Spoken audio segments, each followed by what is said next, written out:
بسم اللہ الرحمن الرحیم۔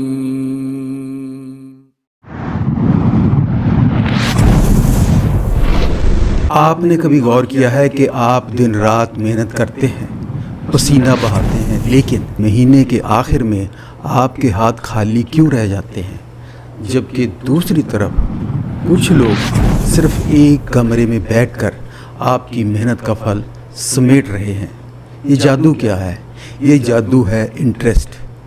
بینک کو اس سے مطلب نہیں کہ آپ کا کاروبار چل رہا ہے یا نہیں، اسے صرف اپنی قسط تک مطلب ہے۔ یہی وجہ ہے کہ کسی کمپنی پر برا وقت آتا ہے تو بینک اس کا ساتھ دینے کی بجائے بینکرپٹ کر دیتا ہے۔ کتنی ہی مثالیں آپ کے پاس ہیں۔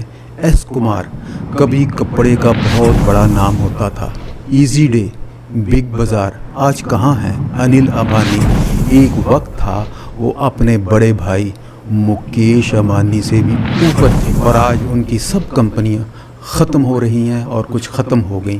نیرو مودی، وجے مالیا بینک کو چونا لگا کر بھاگ جاتے ہیں اور اس کا سارا وزن عام پبلک پر آتا ہے۔ اب سوچو، اگر یہ نظام انٹرسٹ کی بجائے پارٹنرشپ ہوتا تو نہ کوئی ہزاروں کروڑ لے کے ملک سے بھاگتا، نہ کمپنی گرتی اور نہ ملازم بے روزگار ہوتے۔ ہمارے ملک میں 450 لاکھ کروڑ کے قریب شیئر مارکیٹ ہے اور 6000 کمپنیاں رجسٹرڈ ہیں، جن میں صرف 1500 سے 2000 کمپنیاں ایسی ہیں جو ایکٹیو ہیں اور جن میں واقعی کام ہوتا ہے۔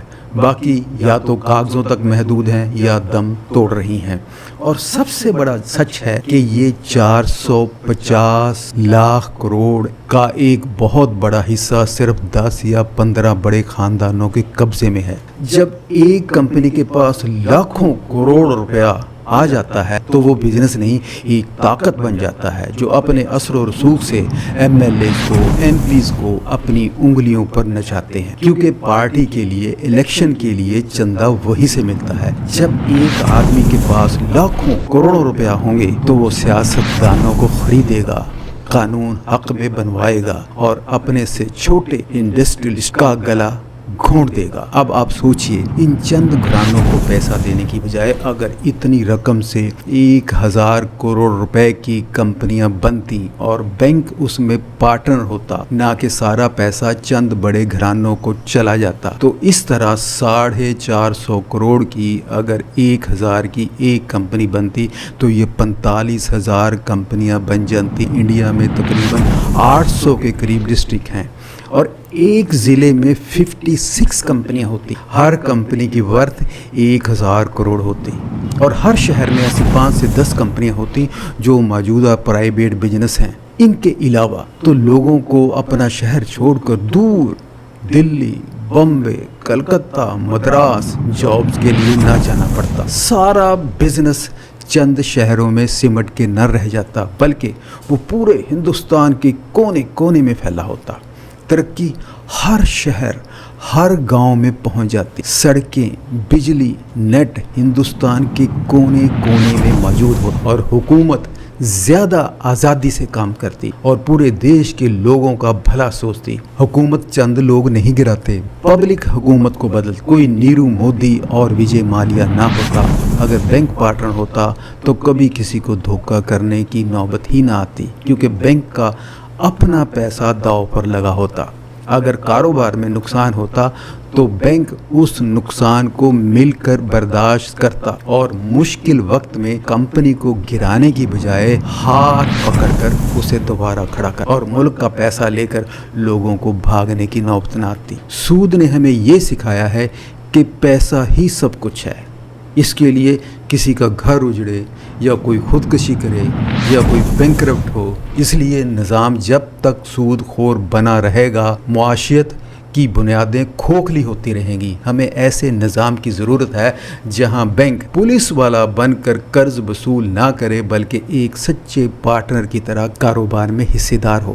آج پوری دنیا کی شیئر مارکیٹ میں 150 سے 165 ٹریلین امریکن ڈالر لگے ہوئے ہیں، جس میں تقریباً 70 ٹریلین ڈالر امریکہ کی مارکیٹ میں لگے ہوئے ہیں۔ اس کل رقم کو 1000 کروڑ اور 500 کروڑ کی کمپنیوں میں تقسیم کیا جائے تو یہ 18,40,000 کمپنیاں بنتی ہیں۔ 1% کمپنیاں ایسی ہیں جن کو اس رقم سے زیادہ پیسہ چاہیے، تو اس میں آپ وہی کنسورشیم ماڈل استعمال کر سکتے ہیں، یعنی کہ کئی پارٹنرز جیسے گلوبل پارٹنرز۔ پھر ان میں اتنی طاقت نہیں ہوگی کہ وہ پوری دنیا کو گھما دیں، اور اسی طرح انڈیا میں صرف 100 یا 150 ایسی کمپنیاں ہیں جن کے لیے 1000 کروڑ سے زیادہ روپیہ چاہیے، جیسے اسٹیل پلانٹ یا چپ فیکٹری کے لیے کم سے کم 20,000 کروڑ روپے سے زیادہ چاہیے۔ ایک بڑے سیٹ کو قرض دینے کی بجائے بینک خود پارٹنر بن سکتا ہے اور 20 ایسی کمپنیوں کو پارٹنر بنا سکتا ہے جو ملک کا پلانٹ چلائیں۔ اور اسی طرح موبائل کمپیوٹرز کی چپس بنانے والی کمپنیاں انڈیا میں اب اس پہ کام شروع ہو رہا ہے، جیسے ٹاٹا گجرات والا پروجیکٹ، وہاں 25,000 سے 90,000 کروڑ روپے کا سرمایہ چاہیے۔ تو اس کے لیے کئی پارٹنرز بن سکتے ہیں، گلوبل پارٹنرشپ۔ مسئلہ اگر ایک سپیس راکٹ بنانا ہے تو اسے ایک ملک کا ایک سرمایہ دار بنانے کی بجائے دنیا بھر کے 100 چھوٹے انڈسٹریلسٹ مل کر فنڈ اکٹھا کر سکتے ہیں۔ مونوپلی ہمیشہ ترقی کو روکتی ہے۔ جب دنیا بھر میں صرف 2 بڑی کمپنیاں کوئی پروڈکٹ بنائیں گی تو وہ اپنی مرضی کی قیمت وصول کریں گی، لیکن اگر آپ کے نظام کے تحت 18 لاکھ چھوٹی انڈسٹریز ہوں گی تو مقابلہ بڑھے گا، ٹیکنالوجی سستی ہوگی اور ترقی کی رفتار 10 گنا تیز ہو جائے گی۔ آج اگر امریکہ یا چین کی 4 بڑی کمپنیاں ڈوب جائیں تو پوری دنیا میں ریسیشن آ جاتی ہے۔ آپ کو یاد ہوگا 2008 جب امریکہ کے لیمینز برادر یا واشنگٹن میوچل جیسے بینک ڈوبے تھے تو پوری دنیا میں مارکیٹ ڈوب گئی تھی۔ تو اس نظام سے معیشت ایک بیساکھی پر کھڑی نہیں ہوگی۔ اب دیکھنا یہ ہے کہ اس سے کیا فرق پڑتا ہے۔ نمبر 1، معاشی غلامی کا خاتمہ۔ آج دنیا کی دولت کا ایک بہت بڑا حصہ چند کمپنیوں کے پاس قید ہے، جیسے ایپل، مائکروسافٹ، ایمیزون، الفابیٹ۔ یہ کمپنیاں ملکوں کی GDP سے بھی بڑی ہو چکی ہیں اور آج پوری دنیا کی سیاست اور اکانومی کو کنٹرول کرتی ہیں۔ اور اگر یہ دولت 18 لاکھ کمپنیوں میں بٹی ہوتی تو دنیا سے معاشی امریت ختم ہو جاتی۔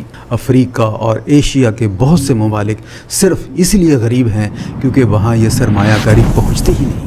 یہ جو بڑی کارپوریشنز ہیں یہ اپنی پروڈکٹ بیچنے اور وسائل پر قبضہ کرنے کے لیے حکومتوں کو جنگوں پر اکساتی ہیں۔ جب یہ دولت ہزاروں لاکھوں کمپنیوں ملکوں میں تقسیم ہوگی تو کوئی اتنا طاقتور نہیں ہوگا کہ وہ عالمی سیاست کو اپنی انگلیوں پر نچائے اور غریب ملکوں کو اپنا غلام بنا لے، اور یہ غریب ملک اپنی جنتا کی بجائے ان بڑے ملکوں کی فارن پالیسی کے غلام ہوں۔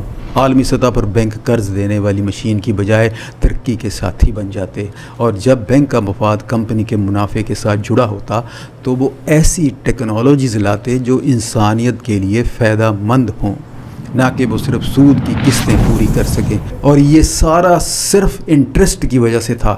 انٹرسٹ کیا ہے؟ اپنی حیثیت سے بڑھ کر خوابوں کی دنیا میں جانا، اور اگر خواب سچے نہ ہوں تو پھر آسمان سے گر کر کھجور میں اڑکنا۔ اس وقت صرف وہی لوگ بچے جن پہ قرض نہ تھا، اور انہی لوگوں نے وہ چیزیں کوڑیوں کی بھاؤ خریدی جن کے پاس اپنا پیسہ تھا۔ اور دنیا کے امیر ترین لوگ جیسے Warren Buffett, Michael Robin, Charlie Munger, ان سب کا کہنا ہے کہ سود یا فکسڈ اماؤنٹ لینے کی بجائے اگر آپ مشترکہ منافع یعنی ریونیو شیئرنگ پر کام کریں تو دونوں پارٹنر زیادہ محنت کرتے ہیں اور زیادہ ترقی ہوتی ہے۔